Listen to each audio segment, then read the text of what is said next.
Hello, welcome to our classes. Good morning. हम लोग class 10 science UP board exam 2024 की तैयारी कर रहे हैं। इसमें हमने क्या किया है कि जो प्रीवियस ईयर पेपर है आपके यूपी बोर्ड के साइंस के प्रीवियस ईयर के पेपर, उसे हमने एनालिसिस किया और उसमें से हमने इंपॉर्टेंट क्वेश्चन को अलग किया है जो आपके 2024 के एग्जाम में आएंगे। कंफर्म है कि आपके एग्जाम में इसमें से क्वेश्चन आएंगे, क्योंकि इससे पहले हमने 2023 में सजेस्ट किया था और उसमें हमने पढ़ाया है। आप हमारी पिछली वीडियो में जाके देख सकते हैं, प्लेलिस्ट में आपको मिल जाएगा। बोर्ड एग्जाम 2023 उसमें हमने साइंस के जो क्वेश्चन पढ़ा है वो सारे क्वेश्चन आपके 2023 में फंसे हैं। तो इससे हम कह सकते हैं, कंफर्म है कि ये समजात अंग और समरूप अंग क्वेश्चन आपके एग्जाम में आएंगे, क्योंकि एग्जाम में वही क्वेश्चन आते हैं मैक्सिमम जो आपके प्रीवियस ईयर में रिपीट किए होते हैं। समजात अंग और समरूप अंग के जो क्वेश्चन है, समजात अंग और समरूप अंग, ये इंपॉर्टेंट है क्योंकि ये हर साल पूछा है, इस साल भी पूछेगा कंफर्म है। और हम इसे थोड़ा सा नए तरीके से अपने से ऐसे बना के लिखेंगे कि जिससे कि, क्योंकि हम अगर अपनी कॉपी में क्या करते हैं ना कि जो ये हमारे बुक में दिया होता है, अगर वैसे ही लिख देते हैं तो हमें नंबर उतने अच्छे नहीं मिलते। अगर हम उसे अपनी भाषा में लिखें, थोड़ा सा उसे तोड़ मोड़ के लिखें, तो हमें नंबर अच्छे मिलते हैं, क्योंकि एग्जामिनर को समझ में आ जाता है कि बच्चे को कंसेप्ट पता है, इसलिए वो अपनी लैंग्वेज में लिखा है। इसलिए आप कभी भी सवाल लिखें तो थोड़ा उसमें अपना लैंग्वेज यूज किया करें। तो हम पढ़ते हैं समजात अंग। समजात अंग को क्या बोलते हैं? Homologous organ. ये किसे कहते हैं कि ऐसे अंग जो मूल संरचना तथा उद्भव का मतलब क्या होता है? उत्पत्ति जहाँ हुई उसके, उसमें समान होते हैं किंतु अलग अलग कार्यों हेतु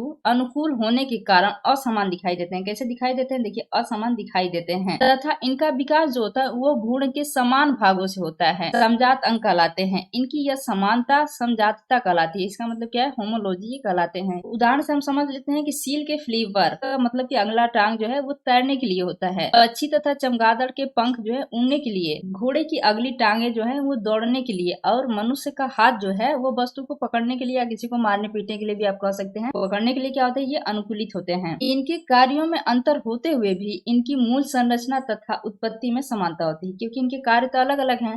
कोई तैरने के लिए काम कर रहा है, कोई उड़ने के लिए काम कर रहा है, कोई किसी चीज को वस्तु को पकड़ने के लिए, घोड़े दौड़ने के लिए काम कर रहे हैं। जितने भी हैं उनके काम तो अलग अलग हैं, इसलिए दिखाई भी असमान देते हैं, मतलब एक समान नहीं दिखाई देते हैं। लेकिन इनकी मूल संरचना उत्पत्ति जो है एक जैसी होती है, क्योंकि ये भ्रूण, इनका विकास जो होता है वो भ्रूण के समान भागों से होता है। इसलिए अब आते हैं समरूप अंग। देखिए, ये समरूप, रूप लिखा है ना, रूप से आप ध्यान दे सकते हैं क्या है? दिखाई देना, समान दिखाई देना। इसे हम लिख सकते हैं कि ऐसे अंग जो मूल संरचना व उत्पत्ति में भिन्न भिन्न होते हैं किंतु समान कार्य हेतु अनुकूलित हो जाने के फलस्वरूप ये एक जैसे दिखाई देते हैं, मतलब समान दिखाई देते हैं, समरूप अंग कहलाते हैं। तथा इनकी इस दिखावटी समानता को समरूपता बोले तो एनालॉगी कहते हैं। उदाहरण से हम समझ लेते हैं। उदाहरण में क्या समझेंगे कि पक्षी और कीट के पंख, चमगादड़ और पक्षी के पंख उनके उड़ने के कार्य करते हैं, परंतु इनकी मूल संरचना एवं उत्पत्ति भिन्न भिन्न होती है। इनका काम क्या है? ये देखिए समान काम कर रहे हैं। ये भी क्या है? ये सब उड़ने के कार्य आ रहे हैं। सिर्फ उड़ने के कार्य हमें दिख रहा है ना, पक्षी हो, कीट हो, चमगादड़ हो, ये क्या है? सिर्फ उड़ने के काम कर रहे हैं। तो ये काम जो है इनका एक ही है, उड़ना से।